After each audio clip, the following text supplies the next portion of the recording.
लड़ाई है, इसमें तो कोई ना कोई ऐसी कोई डिमांड ऐसी है कि आपने कुछ स्पेशल चीज देनी है। एक सिंपल सी डिमांड है कि हर कोई अपना अपना काम करे, वोट को इज्जत दो, ये नारा है। आपको पता है फिरदौस आशिक अवान, जो मैं उसको आपका क्या कहूं, आपका बड़ा उनसे करीबी तल्लक है, मैं कुछ कहूं तो आप बुरा ना मना जाए फिरदौस आशिक अवान से। उन्होंने कहा है कि जो नवाज शरीफ का बयानिया है ना, एक्चुअली वो नवाज शरीफ का बयानिया नहीं, इस अवाम का बयानिया है। नवाज शरीफ का बयानिया एक गलीज बयानिया है। आप कैसे देखते हैं उनके इस बयान को? अल्लाह जानदा है परवेज भाई, ये नहीं आई तो इस बीबी ਨੂੰ शर्म नहीं आई। मैं नवा गर्मी टुर गई है, सर्दी आ गई है, नहीं आई तो इस बीबी ਨੂੰ शर्म नहीं आई।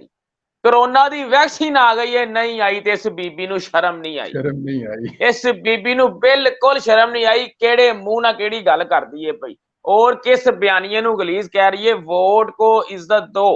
ਇਹਦਾ ਕੀ मतलब है कि मियां नवाज शरीफ दी गवर्नमेंट बने, ਇਹ मतलब है ਇਹਦਾ मतलब है जिहदी संदूकड़ी च वोट पे ਉਹ इलैक्ट हो के आवे ਸਾਡੇ सिर मथे ते। सारे वजीर वशीर ਉਹਦੇ अपने हाथे च होण, रिमोट कंट्रोल वाला वजीर आज़म। मेरी गल सुनो, क्या खान साहब ਨੂੰ वोट को इज्जत दो नहीं चाहिए? खान साहब ਨੂੰ इस नारे की जरूरत नहीं? अगर खान साहब वजीर आज़म इलैक्ट होके आते हैं, चलो हुण ते तमाशा लगा है ना, अगर खुदा ना खास्ता इलैक्ट होके आ जाते हैं तो क्या इन्हों वोट को इज्जत दो की जरूरत नहीं? ਇਹ ਤੇ ਫੰਡਰ ਝੋਟੀ ਜਿਹੜੀ ਏ, ਇਹਨੂੰ ਉਹਨਾਂ ਨੇ ਜਨਾਬ ਉਂਝ ਹੀ ਚੁੱਕ ਕੇ ਲੈ ਆਂਦਾ ਹਰੀ ਹੋਈ ਔਰਤ ਨੂੰ।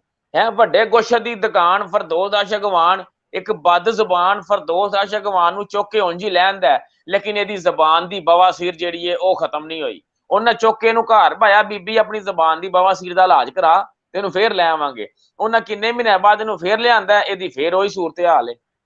ਮੈਂ ਤੁਹਾਨੂੰ ਸੰਦੇਲਾ ਸਾਹਿਬ ਦੱਸ ਦਿਆਂ, ਉਹ ਮੱਝ ਜੇ ਜਿਹੜੀ ਹਰ ਖੁਰਲੀ 'ਚ ਮੂੰਹ ਮਾਰਦੀ ਏ, ਜਿੱਥੇ ਪੱਠੇ ਬੋਤੇ ਵਹਿੰਦੀ ਏ ਉੱਥੇ ਮੂੰਹ ਮਾਰਦੀ ਏ। ਇਹ ਤੇ ਬੜੇ ਰਸੇ ਤਰੋੜਦੀ ਰਹੀ ਏ ਕਿ ਮੈਨੂੰ ਮੀਆਂ ਸਾਹਿਬ ਵੀ ਆਪਣੀ ਪਾਰਟੀ 'ਚ ਲੈਣ।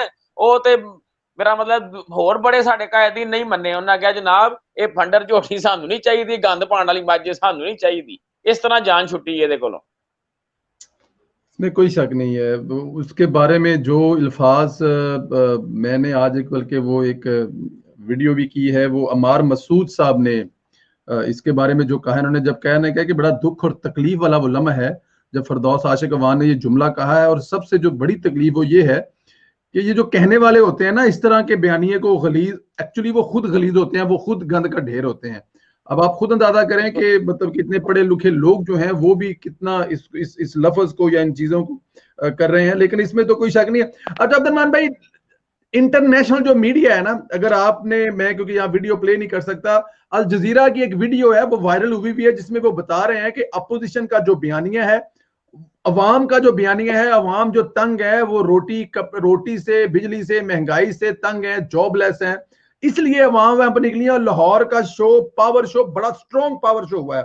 बीबीसी ने भी यही लिखा है कि बीबीसी ने बल्कि यह भी लिखा है कि एक स्ट्रॉन्ग तीन जलसा था, एक बड़ा अच्छा मैसेज जो देना चाहती थी अपोजिशन ने दी है, लेकिन पाकिस्तानी मीडिया जो है ना वो उसको उल्टा पुल्टा करके दिखा रहा है। वहां पे कहीं 250 दिखा रहा है, कहीं 300 दिखा रहा है, कहीं 400 दिखा रहा है।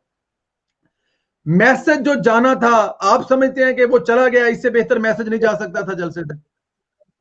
देखो जी, कोई भी मुल्क है ना और कोई भी तहरीक है, ਉਹਦੇ 'ਚ मीडिया ਦਾ बड़ा अहम रोल है। इस चीज ਨੂੰ ਤੇ ਕੋਈ ਇਨਕਾਰ नहीं कर सकता, चाहे वो जजिस बहाली होवे या कोई तहरीक होवे। परवेज भाई इत्थे गल ਇਹ ਵੇ कि साडा मीडिया ਜਿਹੜਾ है ना वो इस टाइम बेचारा कंट्रोल्ड है और बेहद मजबूर है। मेरा नहीं दिल करता मैं किसी चैनल ਨੂੰ बुरा कहां, मैं किसी ਨੂੰ भी कुछ कहां, अल्लाह दी कसम मजबूर ने, ਇਹ परेशान ने। परवेज भाई ਪਹਿਲਾਂ ਸਹਾਫੀਆਂ ਨੂੰ ਕੋੜੇ ਪੈਂਦੇ ਸਨ, ਜਦੋਂ ਮਾਰਸ਼ਲ ਲੱਗਦੇ ਹਨ ਕੋੜੇ ਪੈਂਦੇ ਸਨ, ਪਤਾ ਜੇ ਨਾ ਗੱਲ ਦਾ? ਜੀ ਜੀ, ਉਦੋਂ ਕੋੜੇ ਉਹ ਖਾਂਦੇ ਸਨ। ਉਦੋਂ ਹੁੰਦਾ ਕੀ ਸੀ, ਕਾਲਮ ਹੀ ਤੇ ਹੁੰਦੇ ਹਨ, ਅਖਬਾਰ ਤੇ ਲਿਖਣੀ ਹੁੰਦੀ ਸੀ, ਹੋਰ ਇਸ ਤੋਂ ਇਲਾਵਾ ਕੀ ਹੁੰਦਾ ਸੀ? ਇਲੈਕਟ੍ਰੋਨਿਕ ਮੀਡੀਆ ਤੇ ਹੈ ਨਹੀਂ ਸੀ। ਹੁਣ ਇੱਕ ਬੰਦੇ ਦਾ ਚੈਨਲ ਬਣਾ ਕੇ ਬੈਠਾ, ਉਹ 1 ਕਰੋੜ 1.5 ਕਰੋੜ ਦਾ ਡੇਲੀ ਬਿਜ਼ਨਸ ਕਰ ਰਿਹਾ, 80-90 ਬੰਦੇ ਉਹਦੇ ਥੱਲੇ ਕੰਮ ਕਰ ਰਹੇ ਨੇ, ਔਰ ਉਹਦਾ ਚੈਨਲ ਅਗਰ ਬੰਦ ਕਰ ਦਿੱਤਾ ਜਾਂਦਾ ਤੇ ਉਹ ਕੀ ਕਰੇਗਾ? ਹੁਣ ਦੱਸੋ ਕੀ ਕਰੇਗਾ, ਕਿੰਨਾ ਕੋ ਨੁਕਸਾਨ ਬਰਦਾਸ਼ਤ ਕਰੇਗਾ? ਇਹ ਤੇ ਇਸ ਟਾਈਮ ਮਜਬੂਰ ਹੋਏ ਪਏ ਨੇ, ਫਸੇ ਪਏ ਨੇ। ਔਰ ਸਭ ਤੋਂ ਵੱਡੀ ਗੱਲ ਮੈਂ ਤੁਹਾਨੂੰ ਦੱਸਾਂ, ਇਹਨਾਂ ਦੀ ਆਜ਼ਾਦੀ ਦੀ ਜੰਗ ਵੀ ਅਸੀਂ ਲੜ ਰਹੇ ਜੇ, ਇਹਨਾਂ ਨੂੰ ਵੀ ਪਤਾ ਹੈ। ਇਹਨਾਂ ਦੀ ਆਜ਼ਾਦੀ ਦੀ ਜੰਗ ਵੀ ਅਸੀਂ ਲੜ ਰਹੇ ਹਾਂ, ਇਹਨਾਂ ਨੂੰ ਵੀ ਪਤਾ ਹੈ। ਇਹ ਕੁਛ ਲਿਫਾਫਾ ਸਾਹਿਬ ਹੀ ਹੈ ਨੇ ਵਿੱਚ, ਲਿਫਾਫਾ ਮਿਲਿਆ ਤੇ ਟੌਂ ਟੌਂ ਕਰ ਲਈ, ਜਿਉਂ ਲਾ ਲਈ, ਜੋ ਦਿਲ ਕੀਤਾ ਹਕਾਇਕ ਨੂੰ ਉਲਟਾ ਸਿੱਧਾ ਕਰ ਲਿਆ। ਲੇਕਿਨ ਇਹਨਾਂ ਦੀ ਆਜ਼ਾਦੀ ਦੀ ਜੰਗ ਵੀ ਅਸੀਂ ਲੜ ਰਹੇ ਹਾਂ। ਵੋਟ ਕੋ ਇੱਜ਼ਤ ਦੋ ਬਿਆਨੀਆ ਇਤਨਾ ਕੁ ਵੱਡਾ, ਇਹਦੀ ਗਹਿਰਾਈ ਹੈ, ਜਾਓ ਤੇ ਤੁਸੀਂ ਇਹਦੇ ਵਿੱਚ ਡੁੱਬ ਜਾਓ। ਇਹਨਾਂ ਦੀ ਆਜ਼ਾਦੀ ਦੀ ਜੰਗ ਵੀ ਅਸੀਂ ਲੜ ਰਹੇ ਹਾਂ। ਮੀਆਂ ਸਾਹਿਬ ਨੇ ਲੰਡਨ ਦੇ ਇੱਕ ਇੰਟਰਵਿਊ ਵਿੱਚ ਕਿਹਾ ਸੀ ਕਿ 2-4 ਮਹੀਨੇ ਆਪ ਵੀ ਚਲੇ ਜਾए अंदर, हमेशा के लिए आजाद हो जाएंगे। ਹੁਣ ਤੇ ਪੈਰਾਂ ਦੇ ਭਾਰ ਪਾਉਣ ਦੀ ਜ਼ਰੂਰਤ ਹੈ, ਲੇਕਿਨ ਨੁਕਸਾਨ ਕੌਣ ਬਰਦਾਸ਼ਤ ਕਰੇ। ਮਸਲਾ ਤੇ ਇੱਧਰ ਆ ਜਾਂਦਾ, ਇਹ ਤੇ ਵਿਚਾਰੇ ਬੇਹੱਦ ਮਜਬੂਰ ਜੇ, ਬੇਹੱਦ ਮਜਬੂਰ ਹੋਏ ਨੇ। ਹੈ ਸਮਝੋਗੇ ਇਹਨਾਂ ਦੇ ਪਰ ਕੱਟੇ ਨੇ, ਇਹ ਕਰ ਕੁਛ ਨਹੀਂ ਸਕਦੇ। ਵਰਨਾ ਇਹਨਾਂ ਨੂੰ ਵੀ ਪਤਾ ਹੈ, ਇਹਨਾਂ ਨੂੰ ਵੀ ਪਤਾ ਕਿ ਮਰੀਮ ਨਵਾਜ਼ ਤੇ ਕਿਸੇ ਜਾ ਕੇ ਗਲੀ ਮਹੱਲੇ ਸੜਕ ਦੀ ਨੁੱਕਰ ਤੇ ਰੈਲੀ ਲੰਘਦੀ ਸੀ ਤੇ ਉਹ ਜਲਸਾਗਾਹ ਬਣ ਜਾਂਦੀ ਸੀ। ਬਿਲਕੁਲ ਇਹ ਤੇ ਸਾਰੀ ਦੁਨੀਆ ਨੂੰ ਪਤਾ ਹੈ। ਮੀਆਂ ਮੁਹੰਮਦ ਨਵਾਜ਼ ਸ਼ਰੀਫ ਨੇ ਜਦੋਂ ਉਹਨਾਂ ਨੇ ਨਹਿਲ ਕੀਤਾ ਸੀ ਔਰ ਉਹ ਵਾਪਸ ਆਏ ਸਨ, ਕਿਆ ਕੋਈ ਪਲਾਨ ਜਲਸੇ ਸਨ? ਮੈਨੂੰ ਤੁਸੀਂ ਪਰਵੇਜ਼ ਭਾਈ ਦੱਸੋ, ਕੁਝ ਜਲਸੇ ਪਲਾਨ ਹੋਏ ਸਨ?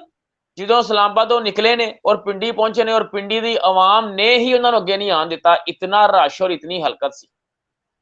ਗੁਜਰਾਂਵਾਲੇ ਪਹੁੰਚ ਤੱਕ ਮਜ਼ੀਦ 2 ਦਿਨ ਲੱਗ ਗਏ ਸਨ ਉਹਨਾਂ ਨੂੰ, ਮਜ਼ੀਦ 2 ਦਿਨ। ਵਿੱਚ ਲਾਲਾ ਮੂਸਾ ਖਾਰੀਆਂ, ਸਰਾਏ ਆਲਮਗੀਰ, ਗੁਜਰਾਤ, ਉਹਨਾਂ ਗੱਡੀ ਨਹੀਂ ਰੋਕੀ, ਨਸਾਂਦੇ ਨੇ। ਇਤਨੀ ਦੁਨੀਆ ਸੀ। ਕਿਆ ਉਹ ਪਲਾਨ ਹੋਏ ਸਨ? ਕਿਆ ਉਹ ਲੋਕ ਬਿਰਿਆਨੀ ਖਾਣ ਆਏ ਸਨ? ਕਿਆ ਉਹਨਾਂ ਨੂੰ ਕੋਈ ਪੈਸੇ ਦੀ ਲਾਲਚ ਸੀ?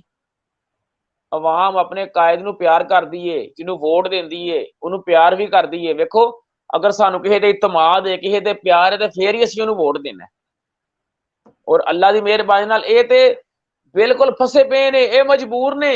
ਇਹ ਜੋ ਵੀ ਕਹਿੰਦੇ ਨੇ ਪਏ, ਜੋ ਵੀ ਕਰਦੇ ਨੇ ਪਏ, ਇਹਨਾਂ ਨੂੰ ਹਦਾਇਤ ਆਈ ਏ। ਹਰ ਵਜ਼ੀਰ ਮਸ਼ੀਰ ਦੀ ਡਿਊਟੀ ਲੱਗ ਚੁੱਕੀ ਹੈ ਕਿ ਤੁਸੀਂ ਜਾ ਕੇ ਤੇ ਆਪਣਾ ਇਹ ਦੱਸਣਾ, ਇਹ ਕਹਿਣਾ ਕਿ ਜਲਸਾ ਨਾਕਾਮ ਹੋਇਆ। ਜਲਸਾ ਨਾਕਾਮ ਹੋ